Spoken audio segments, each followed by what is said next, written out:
of a vehicle indicating that they had been shot. The 4 occupants were 17 years of age. 2 of them had sustained gunshot wounds and were transported to the hospital. Subsequently, one of those 17-year-olds was pronounced dead. Over the following 12 days, our detectives have been diligently and continuously working on this case.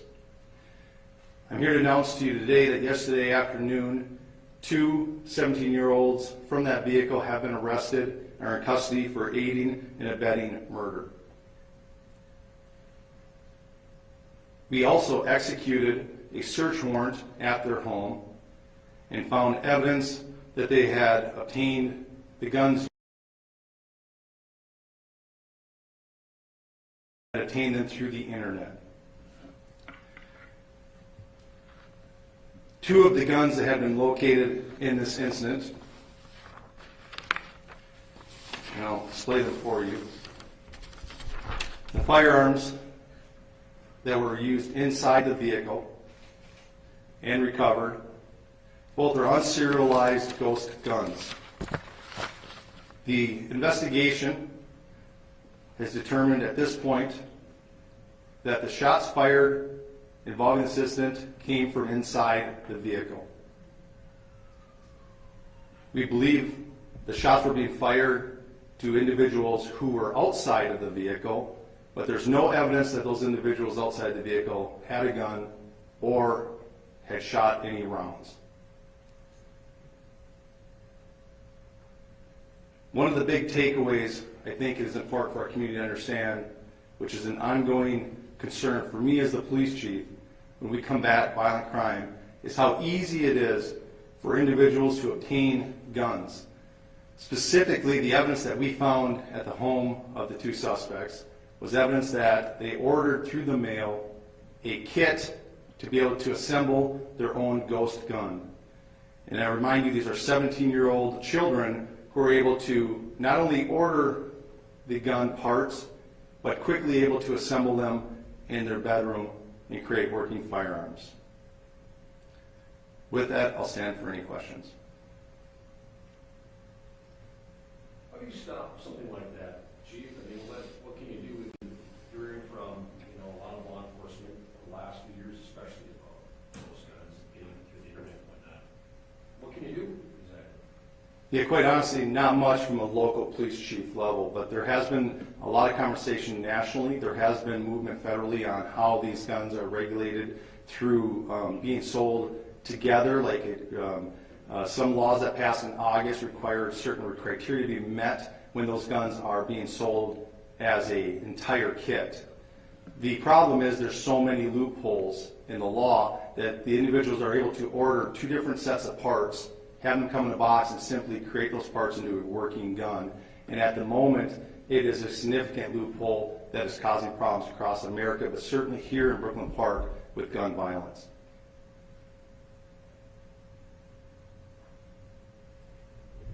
So just to clarify, you're looking for, one more teenager, is that correct? Or a couple suspects in this case? Or do you have a number on that, or who you're still looking for? Sure. We are continuing an investigation to determine what happened. We have 2 individuals in that vehicle that are in custody, and we're pursuing charges with the county attorney. There is still 1 other occupant of that vehicle that is not in custody at this time, but investigators are looking to talk to that individual. So there were 3 individuals in the car. So. Technically 4, a victim and 3 other juveniles. Okay. And did they know each other, or do we know how the 4 got into that car together? All 4 individuals in the vehicle are associates and what I would say are friends. Are they already out of movement? At the moment, they are not cooperating. Would you characterize this as an accident of some sort, or? I will tell you that we are not completely certain, and I'll give you the facts the way I understand them, that what we know is certain. We know that occupants in the vehicle had 2 guns. So there's 2 guns, the ones I displayed to you in the vehicle. We know that one of the passengers in the vehicle fired his gun outside from the vehicle, directing his rounds outside of the vehicle. That is the only rounds that we know were fired. That result of that gunfire or exchange resulted in one person deceased and one person injured. Was the injured person inside the vehicle? Yes, So 2 people in the vehicle were hit with bullets. correct. But the bullets were fired outside the vehicle? We believe the intended target was outside the vehicle. Unintended targets were inside the vehicle. Chief, do you think you have the shooter? Our investigation at this point leads us to believe that we do have the shooter in custody. With that said, there is still more work to be done on this case. But again, I'm going to tell you that significant evidence and facts we know tells us that shots were fired from inside the vehicle. The extremely meticulous way in which we comb the parking lot and for evidence has not revealed any indication that anyone outside of the vehicle had a gun or fired a gun. Do we know how many shots were fired? We believe between 3 and 4 shots were fired. And one of those 3 or 4 hit the 2 people inside the vehicle? That is correct. We know that both guns were fired. We don't know that at this point. We believe actually only one gun was fired. Chief, just a clarification on the sequence of events, because I know that the victims, they were found on I-94, I remember from a couple weeks ago. Do we know who called police, or what exactly happened, where the state patrol arrived at that scene? Sure. I gave you a little bit of the sequential events that we know took place. We know that there, about 8:38, we believe the shooting took place at the Region Apartments. We know the individuals in that vehicle then drove down Regent, down to Brooklyn Boulevard, and you stopped in an area where they went to hide the guns used in that incident.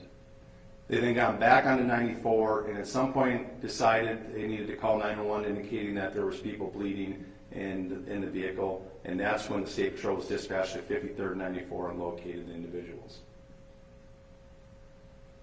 So I'll just remind you, and this will be the last question I'll take, and I'll turn it over to the inspector, is the guns were not located in the vehicle. The individuals in the vehicle took time to hide the guns, and through some incredibly diligent detective work, those guns were recovered. I will turn it over, if there's any questions regarding the ghost guns and the technicalities of it, to Inspector Faust, who is much more versed in ghost guns. Thank you for that, Chief. Does anybody else have any questions that I can help with before we wrap it up today? Did you guys talk to the people that they were shooting at? That's still part of the investigation. It's an obvious step that we're working towards right now, and I'm not totally sure if that's been done yet. And there was no gunfire back at the car, just to reiterate. All the evidence shows that the gunfire was contained inside the car. We have not found anything that leads us to believe that any gunfire happened outside directed in. Have there been any calls earlier in that night to that address, or was this just something, I mean, I don't say Yeah, it's it's blue, but had there been something that had happened earlier in the night that? Yeah, we're not aware of anything that happened earlier in the night. There were no previous calls. There was no other police activity involving anybody else before the dramatic event. Inspector, how often are you coming across those guns and cases like this? Even compared to a couple years ago, how much has it skyrocketed? Yeah, great question. It's going up every year. You and I have done stories on this before. This year we've recovered 119 handguns in the city of Brooklyn Park, 26 of which are ghost guns, which are unserialized guns. And so it's going up every year, and it seems that this is the primary tool that a lot of criminals are using in some of these crimes. Do you know how long ago they got the packages from the internet? Was this something they acquired and immediately used? Or? We have reason to believe that these guns were purchased within the last month, or at least one of them was purchased within the last month. And you said they came in 2 different shipments? Yep. Yeah, actually, to expand on that, we believe that they ordered parts from multiple different manufacturers online. They shipped all those parts to their home under an alias name, and once they arrived, they performed a simple milling process and created functional firearms.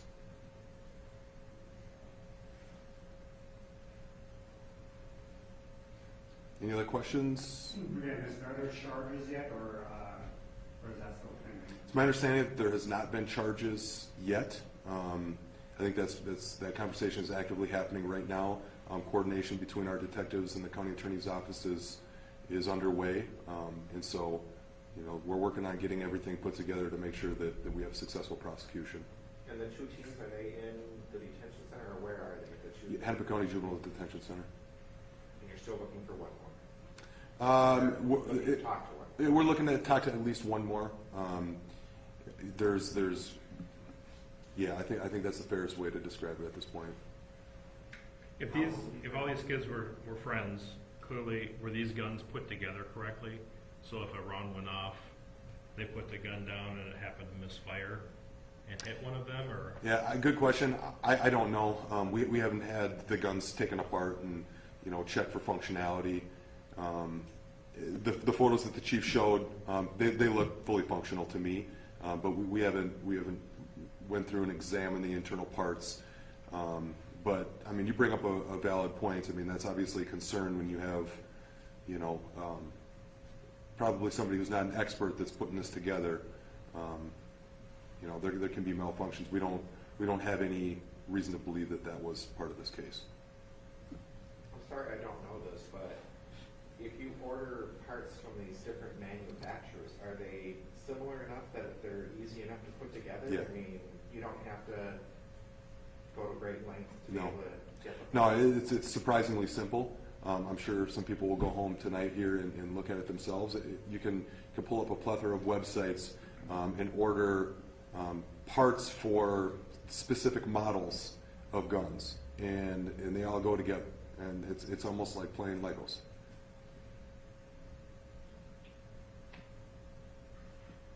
Any other questions? I think that's it. Thanks a lot. Yeah. One more thing before we finish up here. I know that the mother of the victim was interested in coming up and saying a few words. Ma'am, are you still interested in coming up? She's still in the... The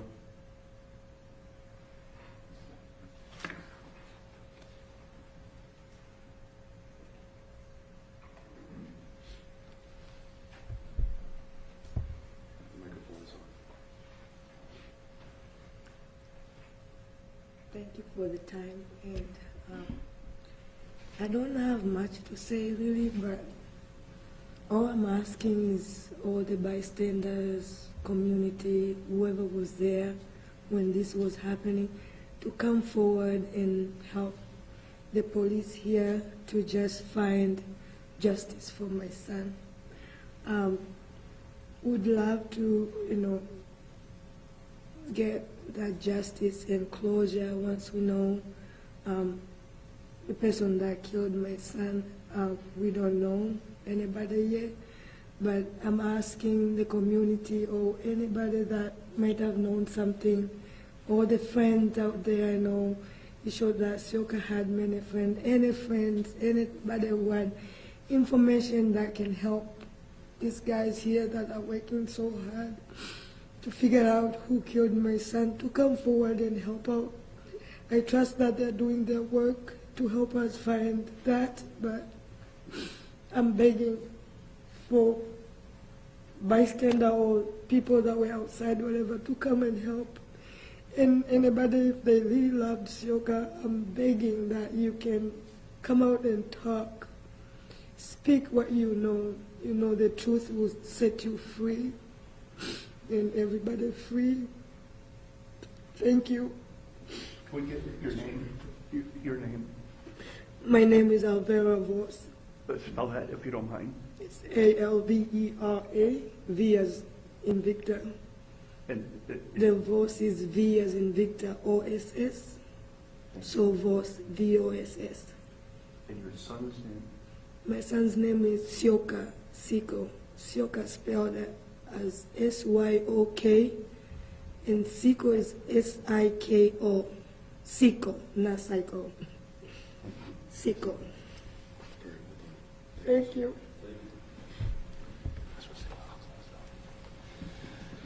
I'll just make one final remark, and then we're going to wrap it up today. But thanks again for all of you coming out here. And I hope the takeaway, again, especially after receiving that powerful message by the mother of that victim, the gun violence has to stop in Brooklyn Park, in this region, and certainly across the nation. And for those that are in powerful positions, especially legislators, take notice when we have children that can buy guns off the internet and assemble them and take a life. Action needs to be taken. And with that, we'll wrap it up. So thank you very much.